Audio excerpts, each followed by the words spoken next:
les gens disent de moi.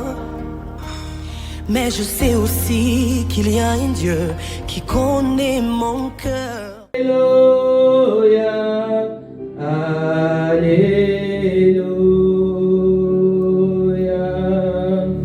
Alléluia, Alléluia. Oui, Alléluia. Ce soir, nous sommes là, Seigneur. Nous sommes là pour t'honorer. Nous sommes là pour t'élever. Nous sommes là pour parler de toi, ô Éternel des armées. Saint-Esprit de Dieu, manifeste-toi. Manifeste-toi dans le cœur de chaque personne qui va écouter ce message au nom puissant de Jésus-Christ. Amen. Amen, amen, amen, bien-aimés dans le Seigneur. Amen. Aujourd'hui, bien-aimés, nous allons parler de les vaillants soldats guerriers de David, bien-aimé. Bien-aimé, David était un soldat aussi, un guerrier. Mais aujourd'hui, nous allons parler de ces vaillants guerriers, de ces vaillants soldats. Nous allons voir comment est-ce que ces soldats, ces guerriers avaient servi aux côtés de David, bien-aimé dans les seigneurs. Ici, on nous dit dans les livres, dans la Bible, que combat le bon combat.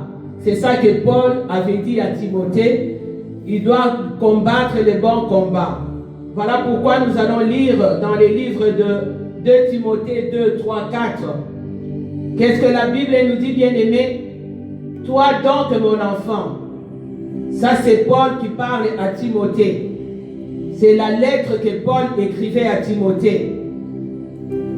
Toi donc, mon enfant, fortifie-toi dans la grâce qui est en Jésus-Christ.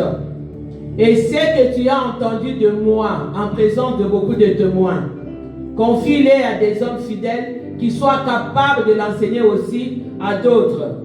Ça, c'est Paul qui parle à Timothée. Il dit ceci que ce que tu as entendu de moi, Paul, dans les témoignages que tu as entendus de moi venant des autres personnes, ce que tu as vu, confie-les aussi à d'autres personnes. Enseigne-les aussi à des hommes qui sont fidèles.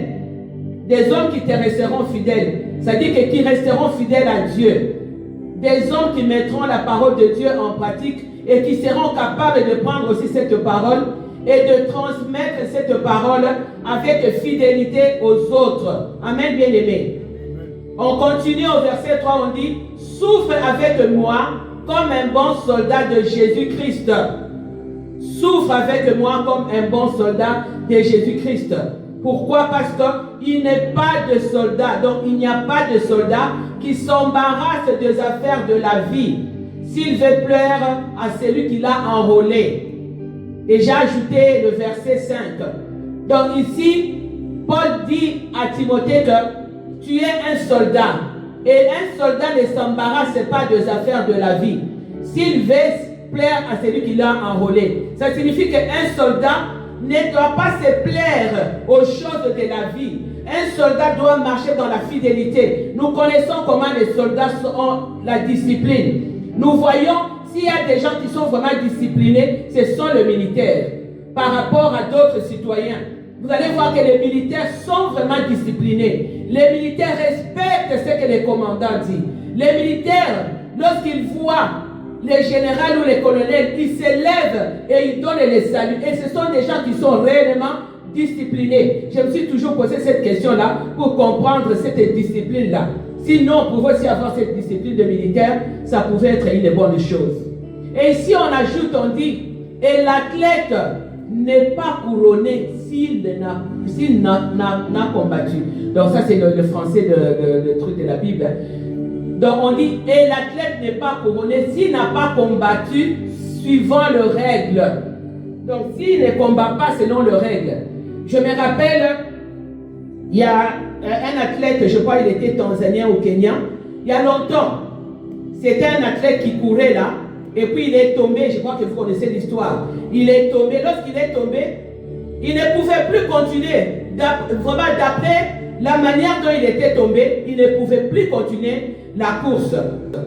Mais qu'est-ce qu'il s'est dit?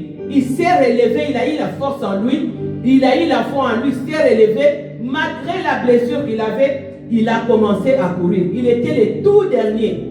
Mais on lui a posé la question quand il a fini sa course. On lui a posé, mais tu étais tombé. Pourquoi est-ce que tu t'es relevé pour courir pendant que tu as une plaie?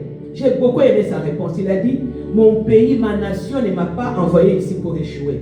Ma nation m'avait envoyé ici pour faire la course et terminer la course d'une bonne façon. Et il avait terminé sa course, même si il était le dernier, mais il a pu rentrer. Amen, bien-aimé. Et c'est ça que Paul nous dit ici. Il dit à Timothée, combat les bons combats. Paul exhorte Timothée ici à souffrir pour l'évangile de Christ bien-aimé, comme un bon soldat qui était enrôlé au service de son commandant pour plaire à celui qui l'avait enrôlé et éviter de s'encombrer, bien-aimé, des affaires de cette vie. Il devait obéir à son chef, se concentrer sur la bataille sans demeurer dans la distraction, bien-aimé, dans les seigneurs. Ces passages nous parlent de la persévérance, bien-aimé, et d'une vie de consécration totale à Dieu. C'est ça que Paul voulait faire comprendre à Timothée, que moi je m'étais consacré totalement à Dieu. Donc j'avais refusé tout, j'avais mis toutes les distractions à côté. Quand je lisais ça, bien-aimé, lorsque vous comprenez, lorsque vous lisez la Bible, c'est là que vous allez comprendre comment ces gens-là marchaient avec Dieu. Comment aussi Dieu s'est manifesté avec grandeur. Pourquoi? Parce que ces gens-là vivaient vraiment la vie de Dieu, dans la sanctification et dans la vérité. Lorsqu'on regarde la vie de Paul, Paul avait tout abandonné. Paul a refusé même de se marier. Paul avait donné sa vie à Dieu. Paul s'était consacré totalement à Dieu. Paul était sorti de toutes les distractions. Mais aujourd'hui, nous demeurons dans les distractions. Nous demeurons dans les mauvaises choses. Ces distractions-là nous amènent loin de la présence de Dieu bien-aimé. L'enfant de Dieu bien-aimé doit garder ses yeux fixés sur la mission que Dieu lui a donnée. Sinon, tu ne vas pas accomplir cette mission. Tu dois fixer tes yeux sur le rémunérateur, malgré les épreuves de la vie, bien-aimé. C'est ce qu'a fait les vaillants soldats. Et c'est ce que Paul expliquait à Timothée. Que voilà pourquoi, moi si j'ai overcome, si j'ai vaincu le monde, c'est à cause que j'avais tout fait pour plaire à mon commandant, à mon chef, c'est lui qui m'avait enrôlé, Jésus-Christ qui m'a enrôlé.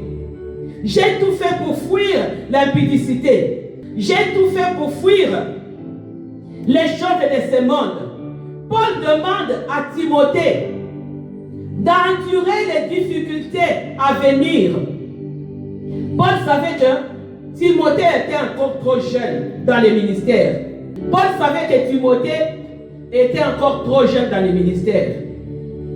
Et il savait qu'il y a des difficultés qui vont venir. Nous connaissons l'histoire de Paul. Comment Paul a vécu dans les difficultés en suivant Christ. Paul disait à Timothée que ce n'est pas à cause que tu acceptes Christ que cela va exclure les difficultés dans ta vie. Tu ne dois pas te laisser distraire par les soucis de ce monde et par les richesses de ce monde. Même si tu passes par le feu, mais tu dois rester focus sur celui qui t'a enrôlé. Amen, bien-aimé. Le Saint-Esprit de Dieu, bien-aimé, nous donne un exemple à travers Samuel. On connaît l'histoire de David et de Samuel. Amen, bien-aimé. Mais David n'a pas exercé son pouvoir malgré sa dignité royale. Parce qu'il y avait encore Saoul qui était là. David n'a pas exercé son pouvoir. Dieu voulait d'abord... Pourquoi David n'a pas exercé son pouvoir? Parce que Dieu voulait d'abord former David avant de lui donner les trônes par la force. Dieu ne voulait pas donner les trônes à David par la force. Parce que le roi Saoul régnait encore. Amen, bien-aimé. Dieu ne voulait pas donner les trônes par la force à David. Mais Saoul, qui était déjà rejeté par Dieu, il était encore là, Dieu le gardait encore là. C'est comme l'autre fois, on parlait avec la servante de Dieu, on dit, Il y a des serviteurs de Dieu qui sont déjà rejetés par Dieu. Mais parce que Dieu ne se répand pas de ses dons. Dieu ne se répand pas. Il te donne l'onction. Après, il va te dire, je retire cette onction. Il ne va pas le retirer. Il te donne les dons de prophétie. Il ne va pas retirer cela. Mais, entre-temps, il t'a déjà rejeté. Mais tu restes opéré avec ces dons-là. C'est comme ça avec Satan. Satan était ange de lumière. La puissance qu'on avait donnée à Satan, Dieu ne l'a pas retirée. C'est pourquoi Satan aujourd'hui opère de choses à travers la puissance que Dieu lui avait donnée. David avait même refusé, bien aimé, lorsque David a été oint par Samuel pour devenir roi. David avait même refusé, bien aimé, de tuer Saoul. Pourquoi? Parce qu'il attendait son temps. Il disait non, c'est vrai, on m'a oint, mais je dois attendre mon temps pour occuper les trônes. Aujourd'hui, il y a des gens qui occupent des trônes. Il y a des gens qui occupent des postes qui ne... Donc, je ne sais pas comment il faut expliquer ça. Par force, où les gens tuent, où les gens font des complots et enlèvent les autres postes, pendant que ces postes-là peut-être n'est pas ton poste à toi que Dieu a donné, ou tu dois attendre le temps voulu que Dieu a dit que tu dois occuper ces postes-là. Comme il a fait avec David. David était loin par Dieu. Mais il n'avait pas le droit de renverser Saoul sans l'accord de Dieu. Il n'avait pas ces droits-là. David était encore jeune. Dieu voulait d'abord former son caractère avant de lui donner ses responsabilités. Amen, bien-aimé. Il savait aussi que la promesse du trône venait de Dieu. C'est Dieu qui lui avait dit que toi, tu vas occuper les trônes de Saoul. Maintenant, au lieu d'utiliser la force, David n'a pas utilisé la force parce que David avait toutes les capacités. David avait tout le moyen. David avait des vaillants guerriers tout autour de lui pour détrôner Saoul. David est allé même dans les camps de Saoul. Pendant qu'il dormait, il pouvait ôter la vie à Saoul. Mais David ne l'a pas fait. Amen, bien-aimé. David ici est pour nous un exemple de Christ bien-aimé. L'exemple de Christ qui est rejeté sur la terre. L'exemple de Christ qui est rejeté par le monde. L'exemple de Christ qui est cloué à la croix, bien-aimé. Son peuple ne le voulait pas comme roi. Mais Dieu l'avait souverainement élevé. Amen, bien-aimé. Tu peux arriver quelque part, les gens ne veulent pas de toi. Les gens disent, oh, nous ne voulons pas de pasteur Mébise, nous ne voulons pas de ceci, cela, nous ne voulons pas de ça. Mais quand Dieu te place là, quand tu es le choix de Dieu bien-aimé, les hommes ne peuvent absolument rien. Amen, bien-aimé. Dans les livres de 1 Chronique, la parole de Dieu nous dit ceci. Voici les noms des chefs, des guerriers de David, que je ne vais pas citer, mais je vais juste lire ces versets-là. Voici les noms des chefs, de guerriers de David, qui, avec tout Israël, lui apportèrent un puissant soutien pendant son règne, selon la parole de Dieu, selon la parole de l'Éternel au sujet d'Israël. Voici donc la liste de guerriers de David. Il y avait Yashobin, descendant de Akmoni, qui était le chef du groupe des trois. Je pris ces passages-là parce que je voulais parler de ce monsieur-là. C'est lui qui brandit son javelot contre 300 hommes et les tua tous au cours d'un seul combat. Donc c'était un guerrier. Donc David était entouré de ces hommes-là, des grands guerriers. Et David lui-même était un grand guerrier qui avait terrassé Goliath et qui avait terrassé les Philistins bien-aimés. Autour de lui, il y avait des hommes qui étaient motivés. Il y avait des hommes de guerre. Il y avait des combattants qui ont surmonté les découragements, qui ont surmonté les échecs, qui ont surmonté les déceptions bien-aimées et qui ont gagné en force contre l'ennemi. Vous allez comprendre pourquoi. C'était des hommes d'élite bien-aimés. C'était des hommes forts. Voilà pourquoi j'ai commencé d'abord par l'histoire de Paul à Timothée. Que tu dois combattre les bons combats et que tu dois rester fidèle au commandant pour lui plaire et te désintéresser des choses vaines et de ses membres bien-aimés. Voilà, c'est comme ça que ces hommes qui étaient tout autour de David, comment ils se comportaient. C'était des hommes d'élite et des hommes forts qui avaient une loyauté absolue envers David. David ici qui est l'image de Jésus-Christ.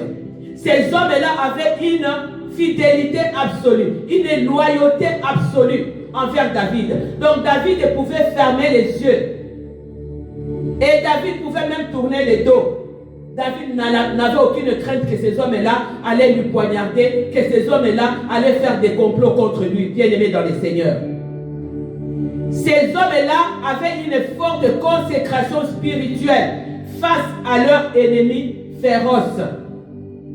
Donc c'était des hommes qui étaient consacrés, qui étaient mis à part pour les seigneurs.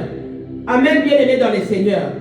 Bien-aimé, quand on est soumis à l'autorité de Christ, bien-aimé, on devient vaillant guerrier, bien-aimé. Quand tu es soumis à l'autorité de Christ, quels que soient les problèmes qui peuvent venir, quels que soient les combats qui peuvent venir dans ta vie, nous, on peut avoir des faiblesses. Ces hommes-là avaient aussi des faiblesses, parce que ce sont des hommes.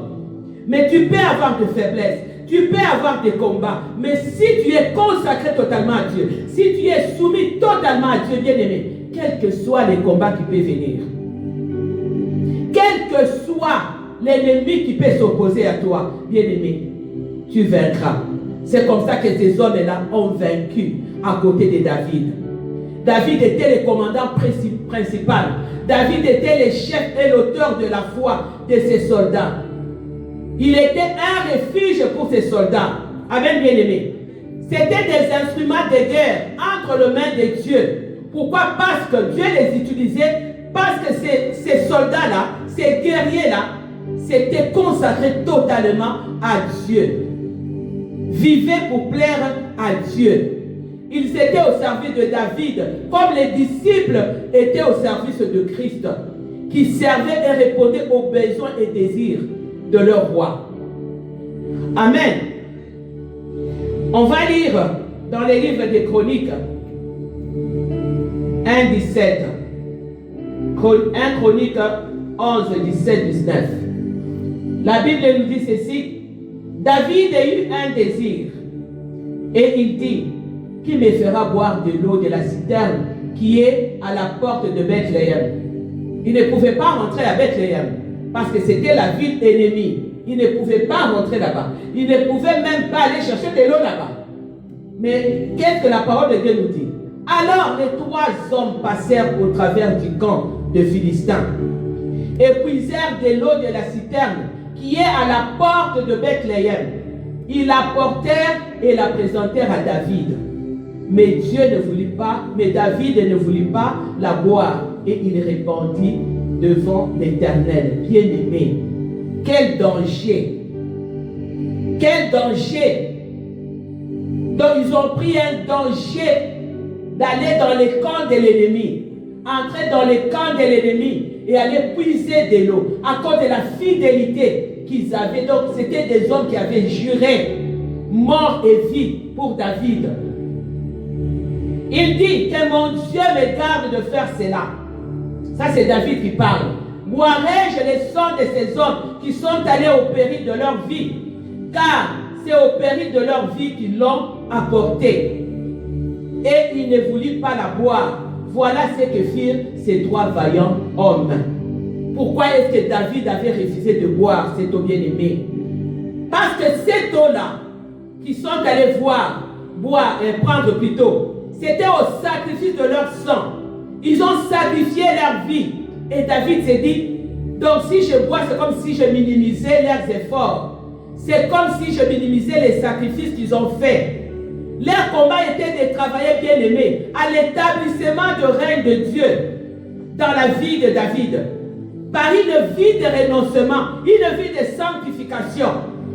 Et ils étaient là pour établir David comme roi au trône. Et ils ont rendu cela possible.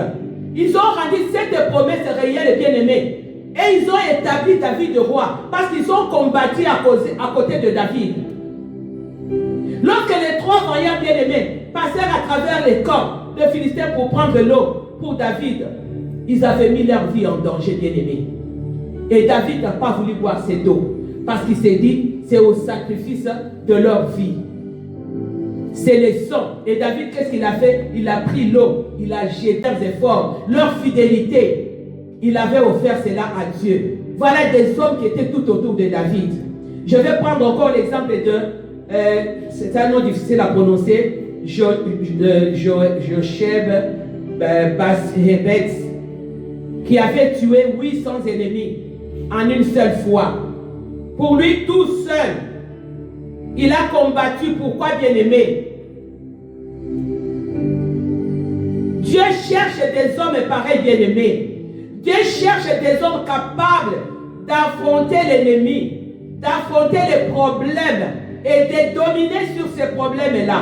Des hommes qui sont disciplinés, des hommes qui sont fermes dans leur engagement devant Dieu. Des hommes, Dieu ne veut pas des hommes qui sont des tralala, des hommes qui flottent à tout vent des doctrines. On t'amène au nord, tu vas au nord. On t'amène au sud, tu vas au sud. Pourquoi ces hommes-là, on les a appelés des soldats, des guerriers, de vaillants guerriers? Parce que ces hommes-là ne vivaient pas selon la chair. Ces hommes-là vivaient selon l'esprit. Parce que l'esprit est contraire à la chair. Mais nous n'arrivons pas à vaincre. Nous n'arrivons pas à gagner nos combats, à dominer nos combats. Pourquoi? Parce que nous sommes encore charnels. Il y a beaucoup de choses charnelles à nous. Des fois, moi-même, quand je reste et je regarde, je me dis, mais bis, tu avais fait ça. Mais ça, le Saint-Esprit n'est pas là. Des fois, nous devons nous-mêmes nous remettre en question. Parce que si quelqu'un ne se remet pas en question, si un enfant de Dieu ne se remet pas en question, bien aimé, tu vas commettre une grosse erreur. Tu dois te remettre en question. Ces hommes-là étaient prêts à mettre leur vie en danger, bien aimé.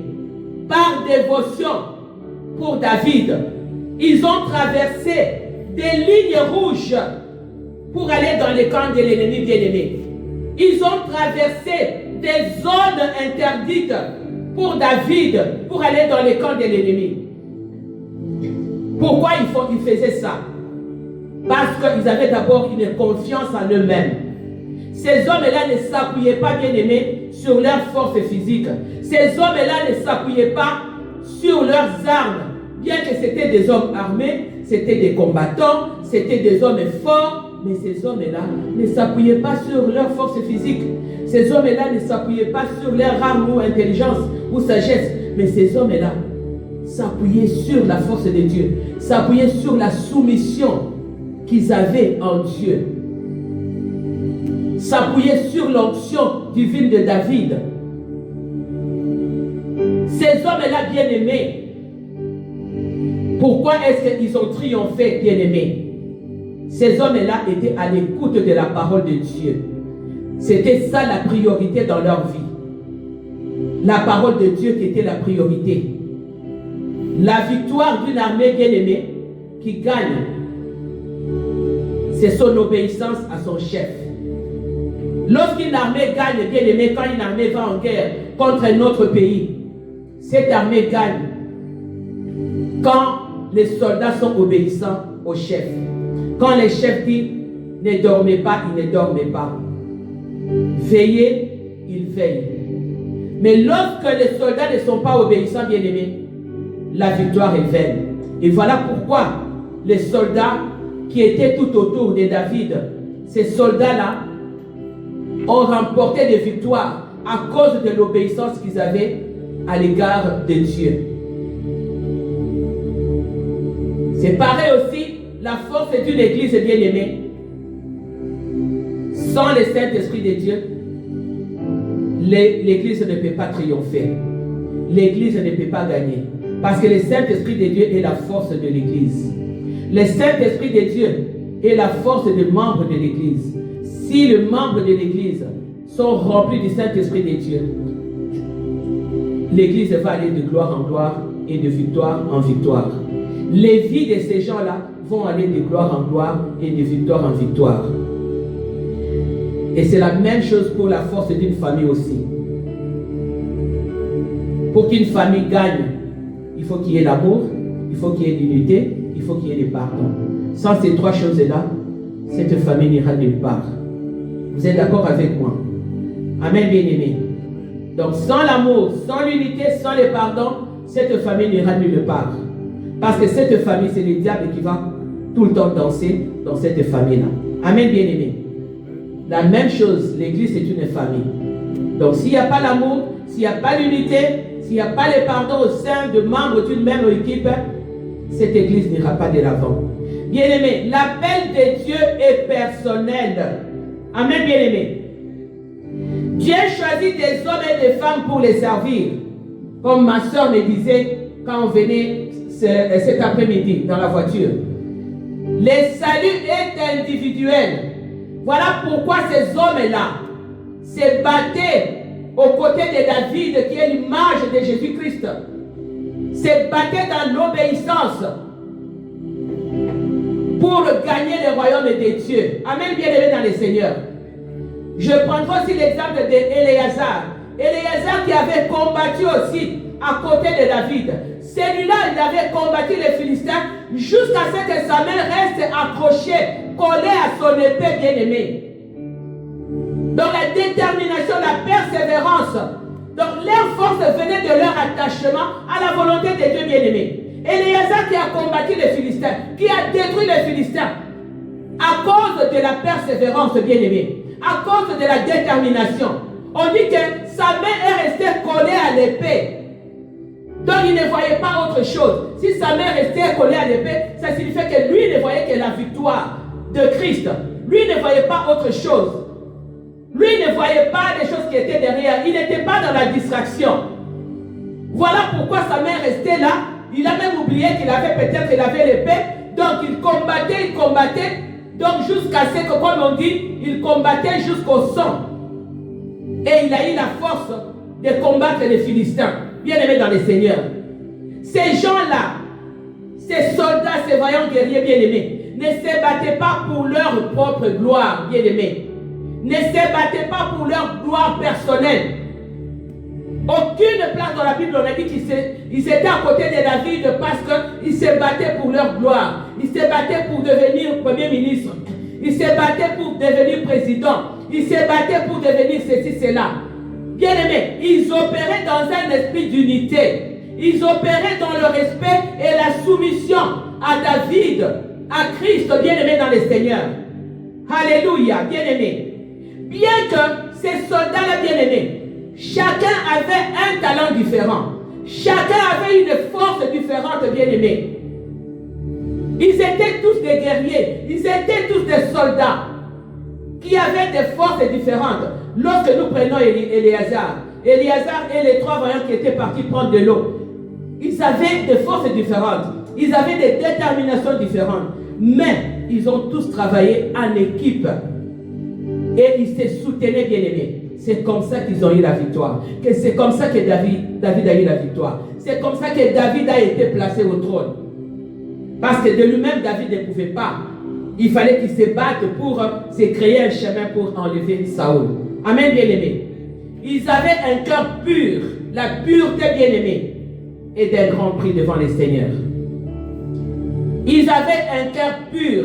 Ils avaient une intention droite, bien-aimés. Ils ne pensaient pas à gauche, ils ne pensaient pas à droite. Ils étaient... Pourquoi? Parce que ces soldats-là, bien-aimés, ils étaient disciplinés. Ils avaient une discipline personnelle. Bien-aimés, lorsque tu as la discipline personnelle, lorsqu'il y a l'unité, cette discipline va te rendre fiable devant Dieu, va te rendre fiable devant les hommes.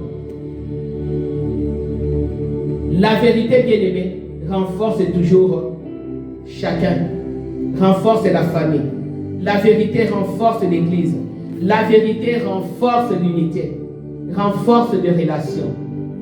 Voilà pourquoi ces vaillants guerriers, ces vaillants soldats ont gagné, ont triomphé, ont gagné des combats pour David, ont gagné des combats pour eux-mêmes. Que Dieu vous bénisse. Amen.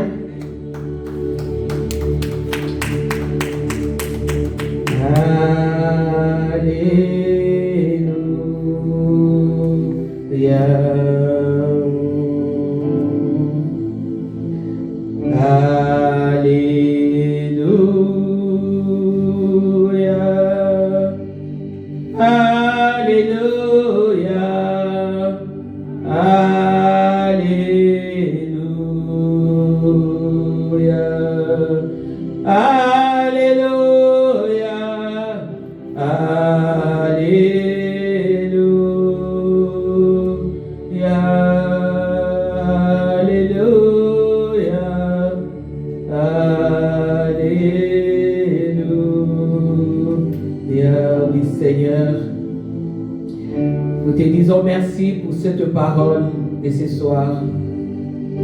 Tu as parlé à nos cœurs, ô Dieu de gloire. Tu as parlé à ton peuple, Seigneur, à travers ta parole.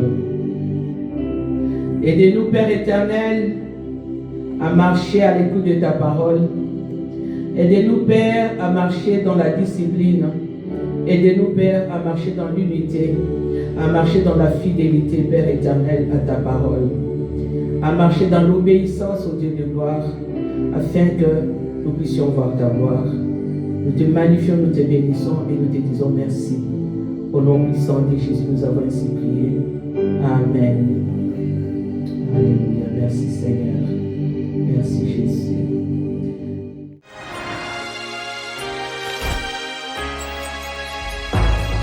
Je sais ce que les gens disent de moi, mais je sais aussi qu'il y a un Dieu qui connaît mon cœur.